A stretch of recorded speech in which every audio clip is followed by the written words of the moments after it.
for over 23 years, promoting academic excellence, leadership, and cultural diversity, ranking as some of the top schools in the state of Michigan. Our pre-K through 12th grade students enjoy tuition-free, state-accredited education by STEM certified and highly qualified staff with no geographical restrictions, and with advanced placement, college dual enrollment, scholarship, and Arabic language programs.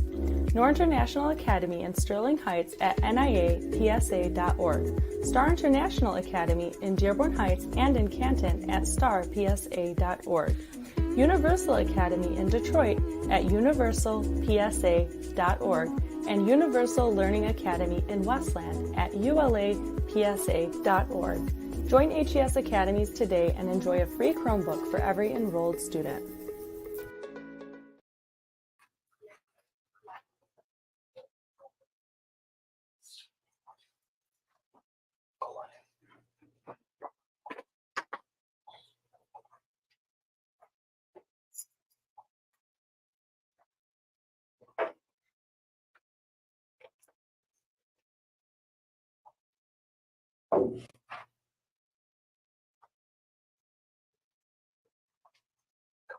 Good morning, ladies and gentlemen. You're tuned in to the Next Radio Station podcast, your source for engaging conversations about our community led by students.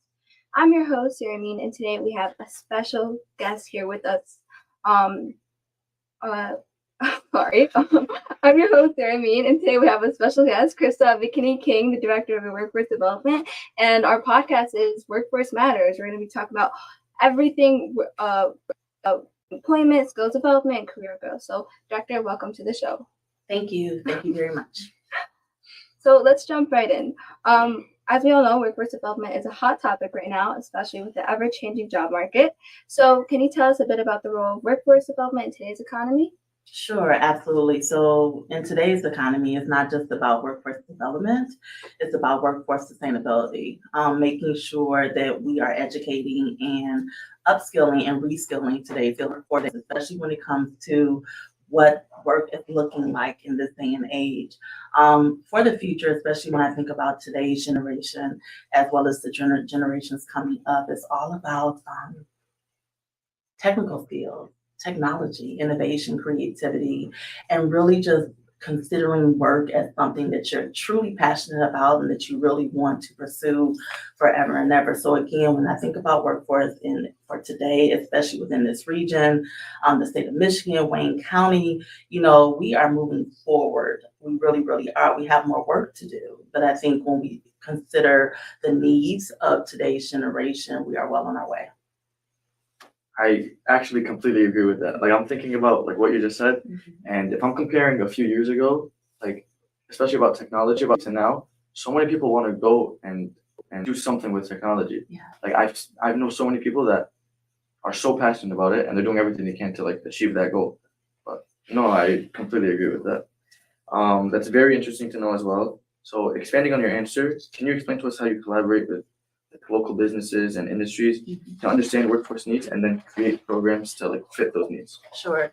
Well, first, let me respond to what you even just said when it comes to technical skills and technology. COVID changed a lot. It really impacted what workforce looks like in this day and age. And so when you consider the fact that many businesses and organizations are looking at 4-day work weeks, they're considering remote work as the only option for most of their employees. It's a huge effort being brought forward, especially when it comes to connecting with the young people of today. I mean, we already know, and I must, and I say this, honestly, with a little bit of sarcasm, but I totally support it. When I think about the young people for today, if they don't like it, they're not going to do it, and they're not happy about it, they're not going to stay in it. And more importantly, it's not just about making money, it's about making sure that they can continue to expand their mindset, their skill set. So when I think about innovation, I'm old, so I can't necessarily say that I'm going to see all the great things that are going to happen in, 20, 30 years. But I know with your generation, especially, you are going to benefit from the technological advances of today's society. So going back to the question you just asked me, especially with business and industry and how we're connecting. Again, I'm the Director of Workforce Development, Adult Ed, CTE, and Career Counseling for Wayne RESA, which is our ISD or intermediary school district for Wayne County. And we recently held our second cohort back in September, where we were able to bring businesses and industry from all over Wayne County to really talk about what they're looking for when it comes to potential employees or employment opportunities, but more so for us to be able to connect and share what we've been able to do when it comes to sharing different resources, information, exposing young people to the different career opportunities within the county. So we know that it is very important to bring business and industry to the round table, as we call it. And again, to really go forward with collaborative efforts, making sure that we listen. And when we listen, to go ahead and take what we've learned and apply it. So, being that career technical education is a huge passion of mine,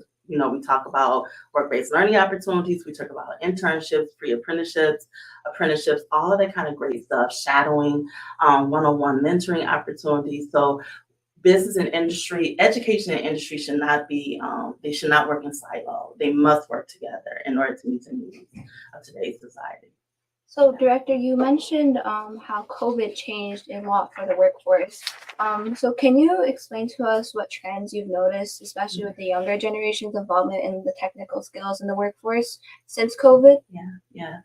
So it's all about AI now. It really, really is. I had to wrap my head around it. I was actually, I think it was last week, I was at an event that was sponsored by Bosch. And when you think about Bosch, well, for me, I think about airplanes, aviation, aeronautics, and Bosch has gone forward with so many different advances in technology. And I remember a young lady, she was awesome. I know her name is Beth Bond, that I plan to connect with really, really soon.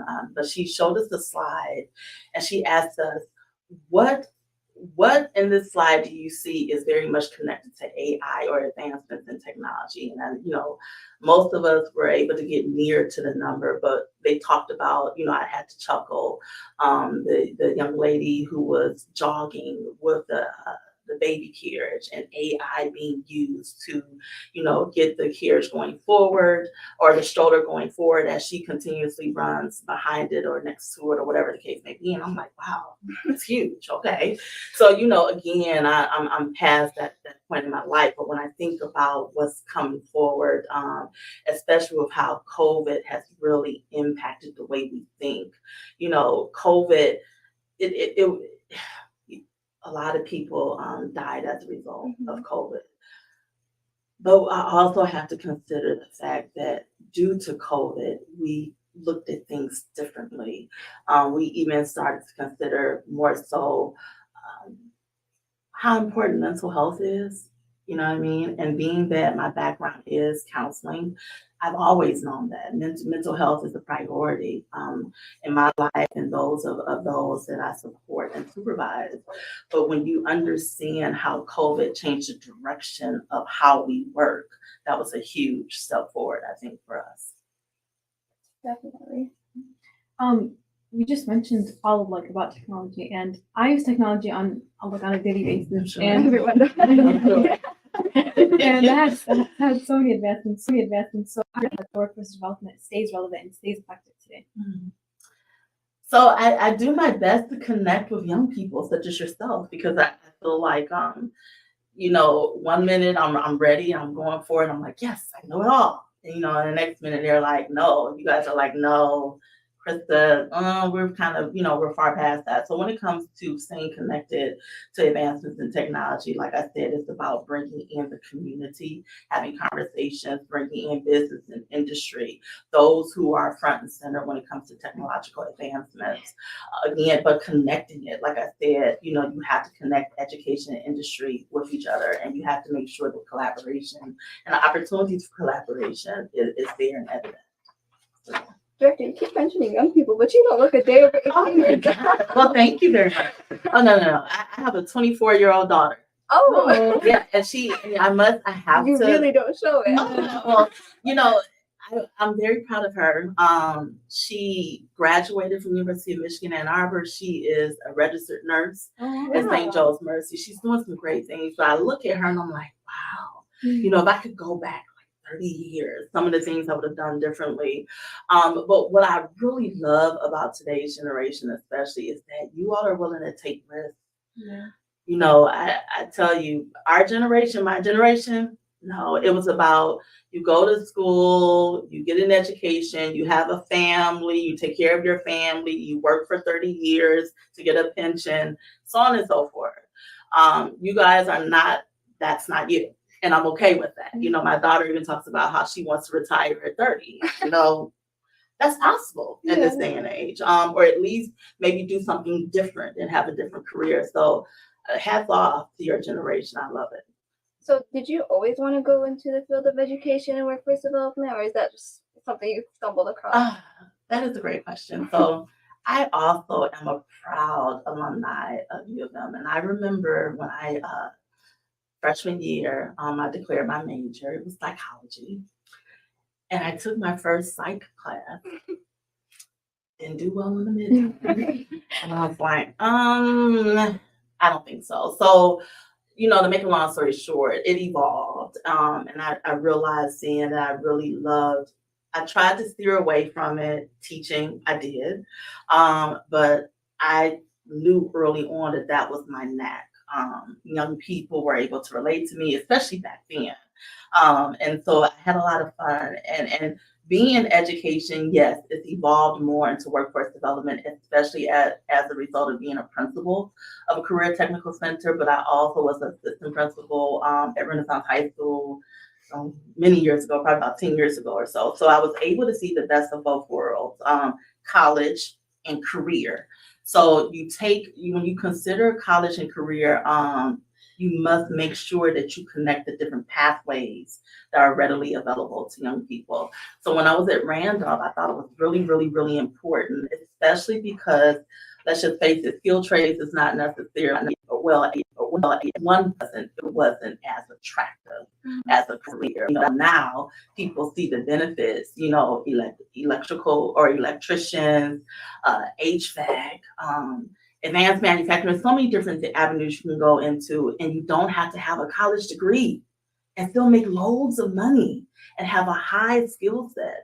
I think that's huge. So when I looked at it, I knew I had to do something to make sure that young people still wanted to enroll in our programs. And so I connected what they were learning at the Career Technical Center with colleges and universities, and being able to have like dual enrollment opportunities. Again, that's where it came from, but I love what I do. I've gotten to this point as a result of doing a little bit of everything.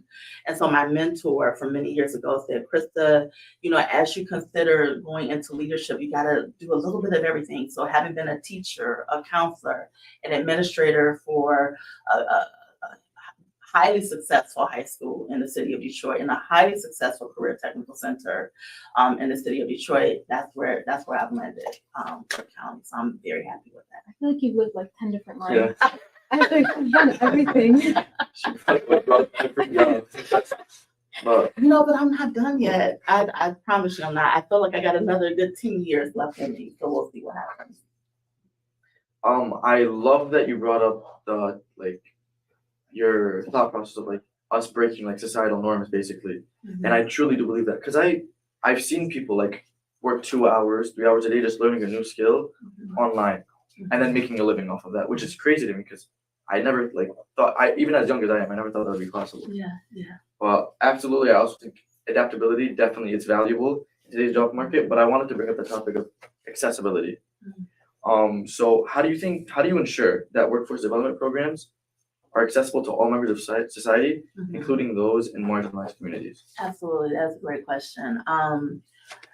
So recently, we've expanded our mindset to not just talk about diversity, equity, and inclusion, but as you mentioned, to talk about access for marginalized communities. And so when you think about adaptation, development, retention, that goes very much hand in hand with access. I truly believe that in order for marginalized communities to have access to these opportunities, you have to remove barriers.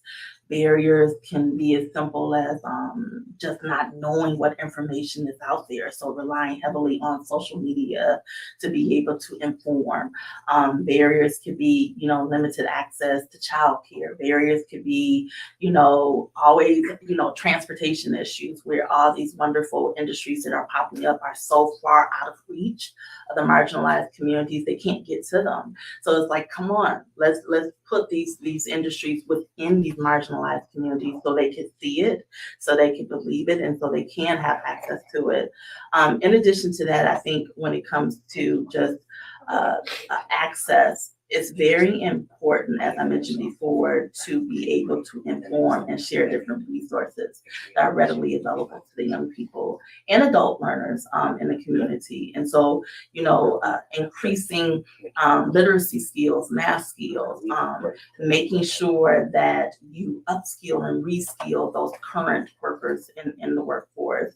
That is how you're really going to combat the lack of access in marginalized communities.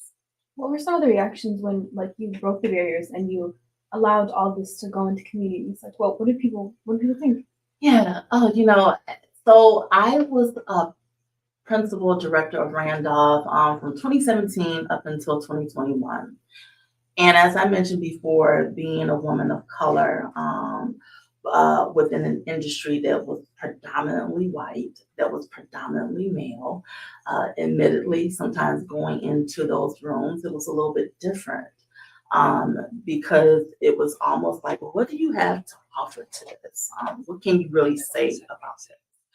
And, once I started talking, their mindset changed. And this is not meant to be a hit on anyone because I have some wonderful partnerships and I must say friends that I've made as a result of the work that I've done. But I think too, it's unfortunate, but there are still some behaviors out there that are very limiting. And so I am a huge proponent of females in the skilled trades industry. So I remember one of my students, as well as some of the staff members, we helped to come up with pretty much a group within our school, and it was called Ladies in Hard Hats. And so, yeah, it was so much fun. I loved it. Yeah, that was one of my moments of pride. But we were able to pull in women from across different industries, particularly with field trades, to come in and talk to our young women, to mentor them, to show them, yes, you could still, be a leader within the skilled trades industry. You could still be a tree trimmer, when it comes to working or helping with line worker opportunities and things such as that. So again, it is about feeling confident in what you do, but confidence comes from experiences. And so one of the things I must say to everyone in this room, make sure that you involve yourself in an insurmountable amount of experiences because you learn from them. Even if you fail from them, you learn from them, and that's how you grow. So I think us here at the NATS can 100% relate with what you just said, especially since the field of radio and broadcasting is, again, mostly male dominated, and there isn't really much representation, especially with the Middle Eastern community. And so us here, we're all Middle Eastern, of Middle Eastern descent. We're students, obviously, so we're learning how to involve ourselves in radio broadcasting, just like you said, chase those opportunities, exactly what we're doing here. And again, with the female minority in leading positions, again, I'm the executive director of the NATS radio station. There you go. Female hijabi woman, just breaking those barriers. And I think that women like you are truly an inspiration to the younger generation because you just show us that we actually can do anything that we put our minds to. And not to accept these stereotypes and these social barriers. So, and I'm sure everyone else in this room could agree with me. Thank you. You made my day.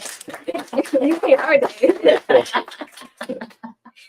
So, I actually wanted to ask a question about starting. What made you keep going?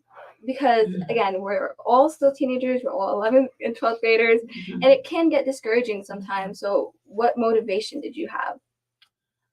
Honestly, I must say it was the young people within the marginalized communities who did not have access to opportunities. I truly believe everyone is placed on this earth for a reason. And as I continue to evolve, I know that there are always going to be limitations. There's always going to be persons with limiting behavior. But honestly, that's my momentum. That's what gets me. I love for people to tell me that I can't, because then I am. You know, and I mean that from the bottom of my heart. You know, I love, and my current team knows me well now. But I think when I first joined them and I said, I love to be the first of everything, they kind of looked at me like, oh my gosh, she has such an ego. No, it's really about making sure that we set the foundation for others to follow.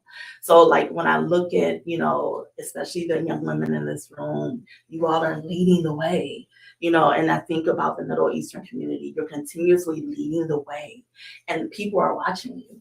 They're looking at what you're doing and you're giving them hope and you're helping them to feel proud of who they are as well. So yeah, it's that kind of stuff that keeps me motivated. I think Words that of deserves a round of those are all important points, Director. Even the questions that you've answered earlier. Thank you for sharing them. We're eager to hear more about workforce and your experiences, but for right now, we're going to take a short commercial break, relax a little bit, ease those nerves, and then we'll be right back. So I'm going to play one of the hottest hits here at the Nest, Axes by Tate McRae.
HES Academies have been serving the Detroit metro area for over 23 years, promoting academic excellence, leadership, and cultural diversity, ranking as some of the top schools in the state of Michigan. Our pre-K through 12th grade students enjoy tuition-free, state-accredited education by STEM-certified and highly qualified staff with no geographical restrictions, and with advanced placement, college dual enrollment, scholarship, and Arabic language programs.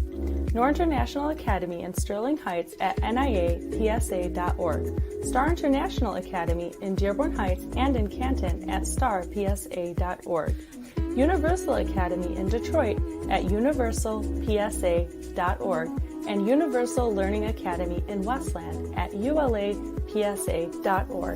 Join HES Academies today and enjoy a free Chromebook for every enrolled student.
You need a fan?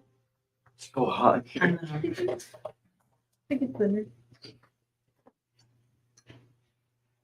Welcome back. I'm your host, Sarah Mean, here with the Director of Workforce Development, Krista McKinney-King. Thank you, Director, so much for taking time out of your busy schedule to be with us today. Stan, you can take it away.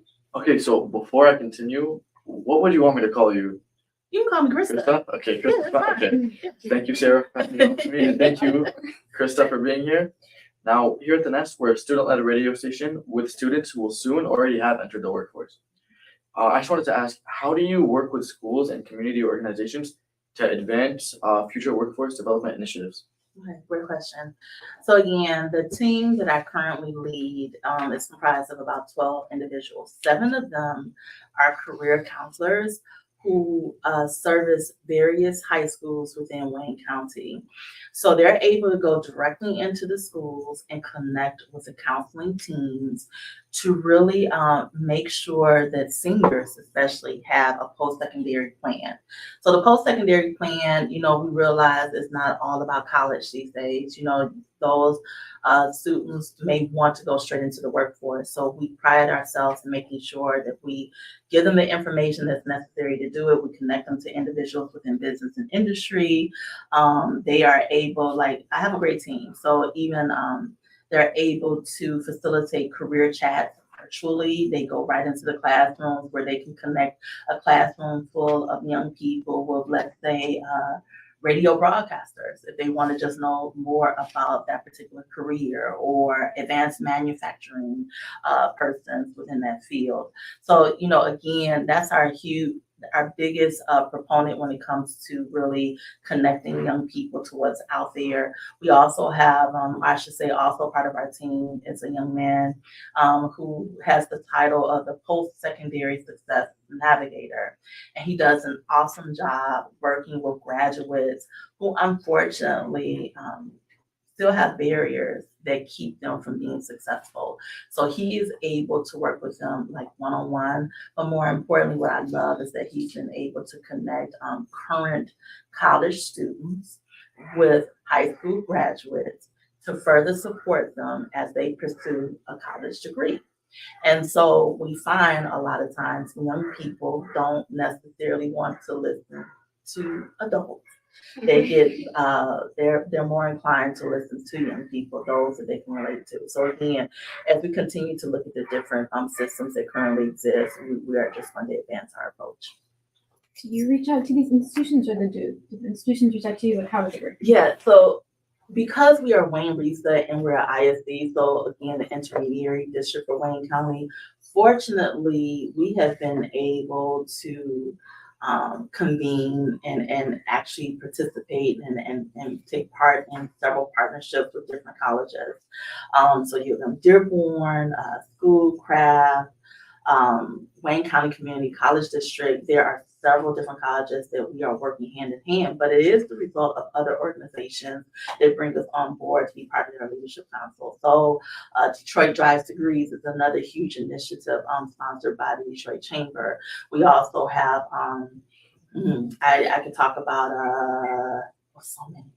I don't want to leave anybody else. Maybe I shouldn't say that. But I will say, again, that's how we're able to connect. And Dr. Colbert, who's the superintendent of our Wayne RESA, or our ISD for Wayne County, she has done a tremendous job. She actually was the person under her leadership to create this department at Wayne RESA. So the Department of Workforce Development did not exist until she came on board. There were entities in Wayne RESA that existed. So it was always career counselors, it was always consultants, but she thought it was necessary to bridge the gap and bring everybody together. So she brought in the career counselors, the adult ed and CTE consultants. She created another position, which is the K through 12 counselor consultant, who works hand in hand with counselors within the county. And then she brought in my role, the director of this particular department. And again, us being able to work together and partner with different colleges, business and industry, community, it's really helped. I've been in this role now nearly 3 years, come July of 2024, and we've done some incredible things within our region. So this is all pretty recent. It's been 3 years. The Workforce Development Initiative is recent as well. So can you explain to us what you want to see, what programs, what initiatives, what actions you want to see happen in this development, in this workforce? Yeah. So I come from, dare I say, a lot of conversations that always take place. We talk. But this day and age, we have to do.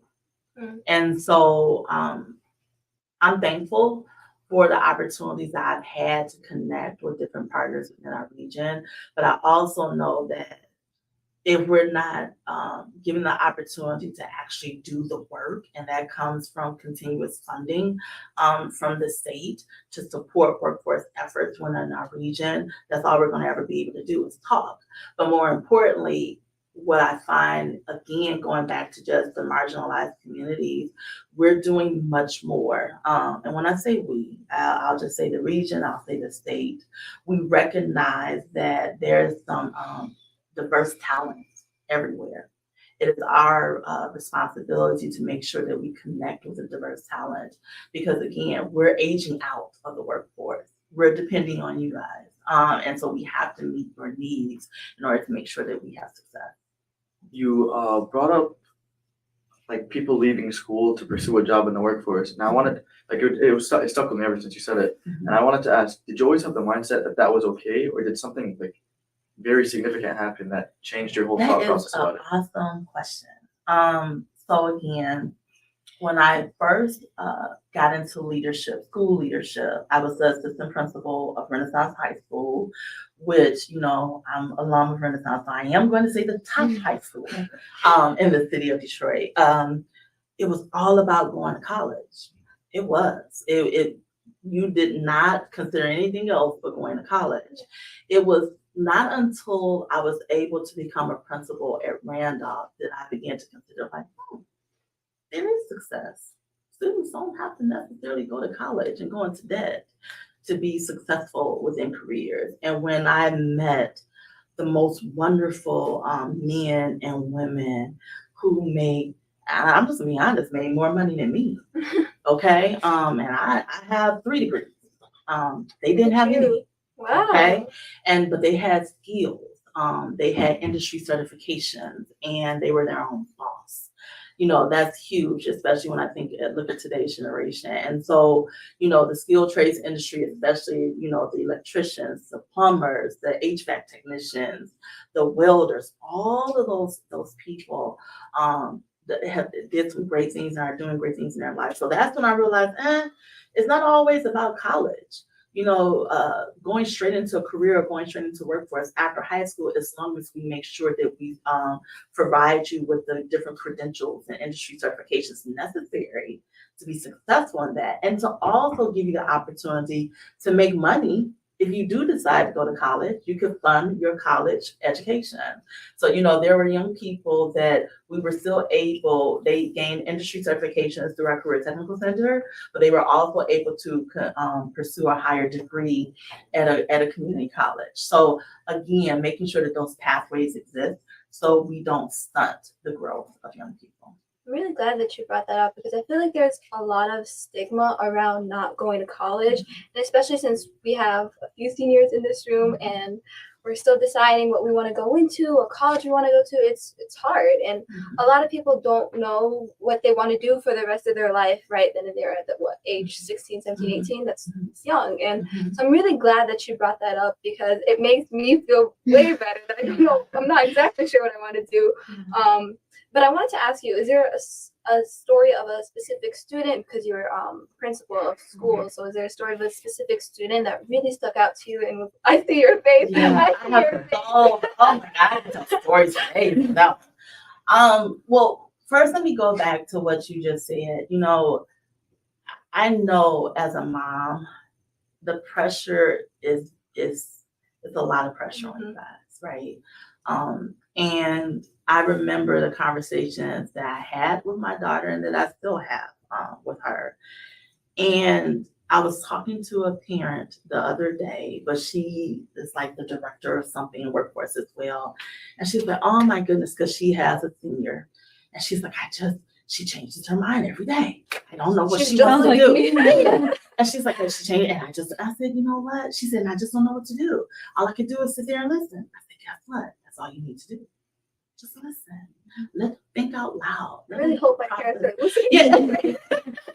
Let them process out loud so they could begin or at least continue to feel confident in the decisions that they make.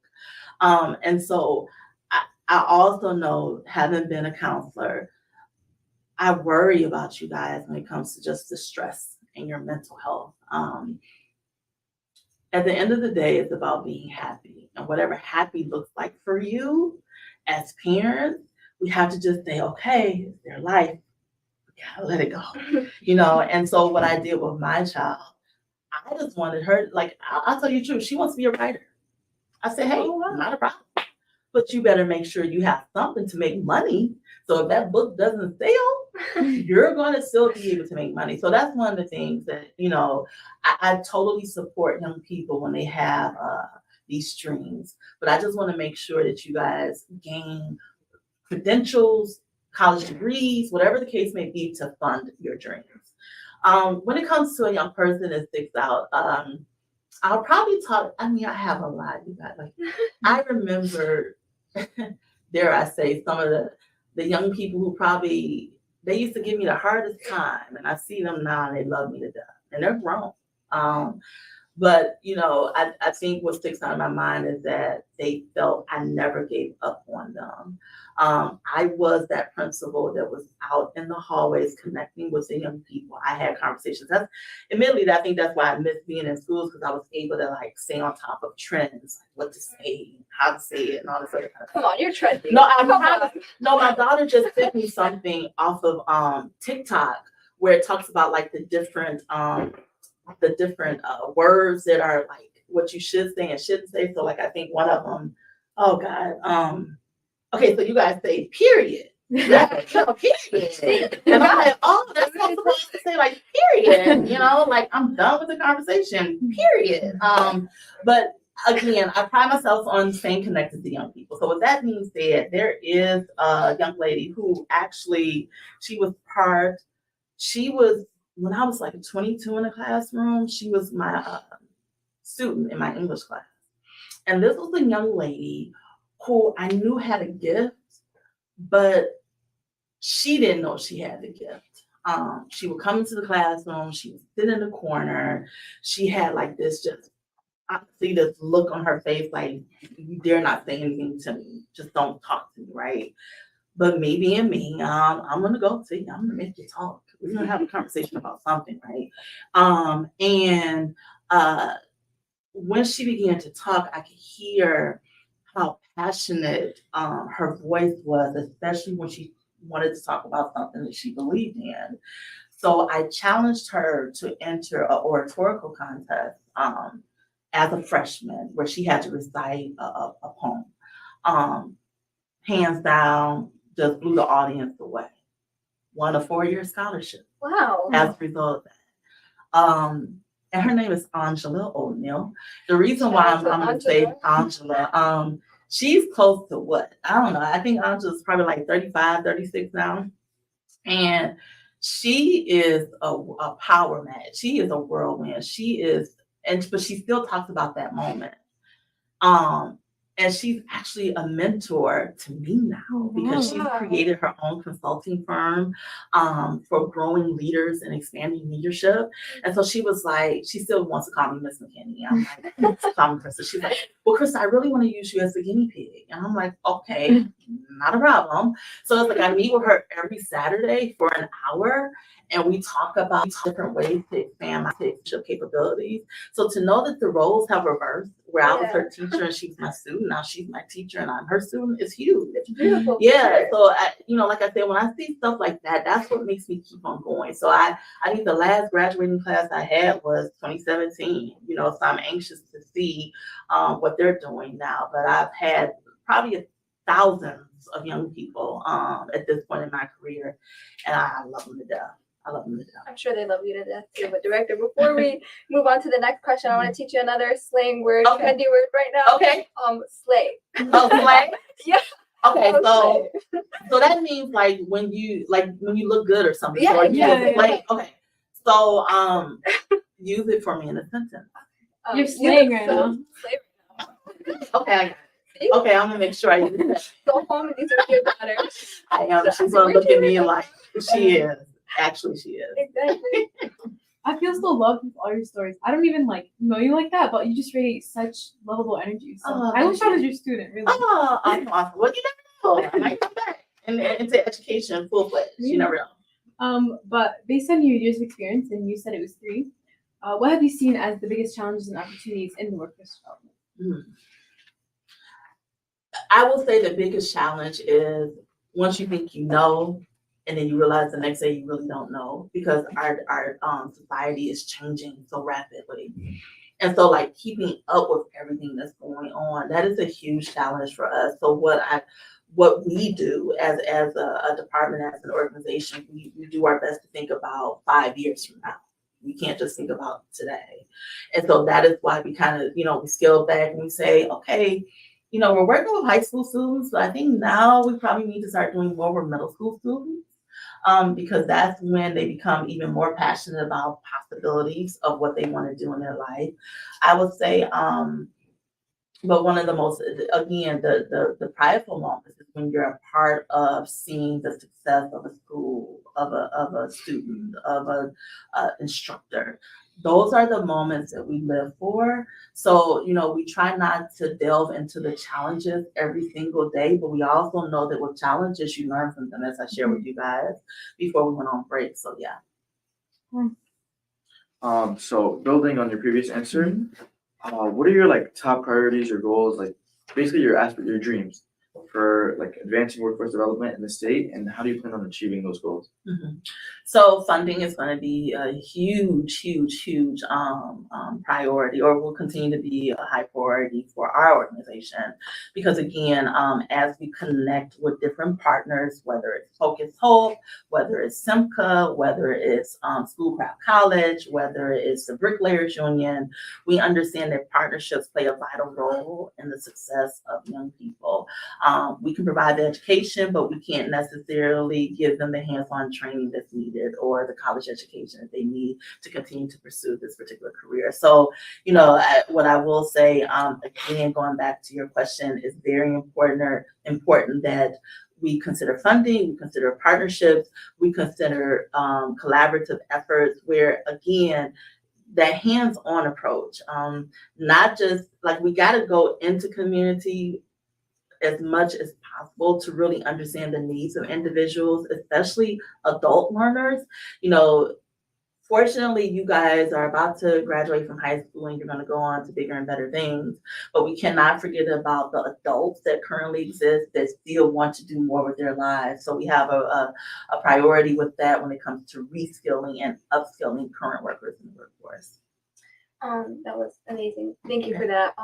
Doctor, before we end off today, I just wanted to know, what's a quote that you live by and that you would want to share with the younger generation and the older generation? Anyone that's listening, what's a quote that you live by? Take a few seconds to think about it. Yeah, I gotta think about that one. It's a hard question. I know, but again, like you said, she's lived so many lives, and I feel like her experience is so valuable to everyone, but I really want to know.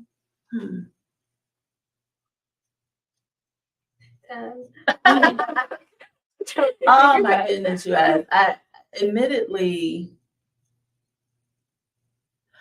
I won't say it's a quote, it's just 2 words that my daughter actually lives by, and I love it.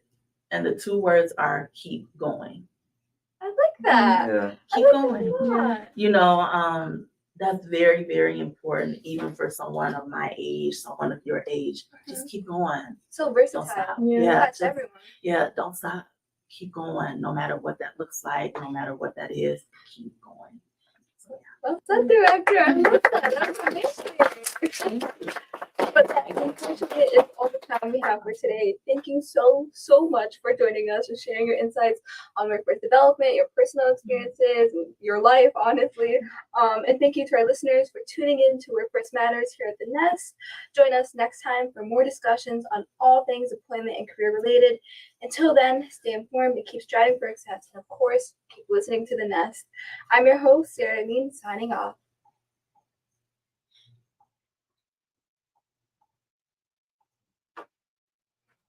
You guys did amazing. HES Academies have been serving the Detroit metro area for over 23 years, promoting academic excellence, leadership, and cultural diversity, ranking as some of the top schools in the state of Michigan. Our pre-K through 12th grade students enjoy tuition-free, state-accredited education by STEM certified and highly qualified staff with no geographical restrictions, and with advanced placement, college dual enrollment, scholarship, and Arabic language programs. Noor International Academy in Sterling Heights at niapsa.org, Star International Academy in Dearborn Heights and in Canton at starpsa.org, Universal Academy in Detroit at universalpsa.org, and Universal Learning Academy in Westland at ulapsa.org. Join HES Academies today and enjoy a free Chromebook for every enrolled student.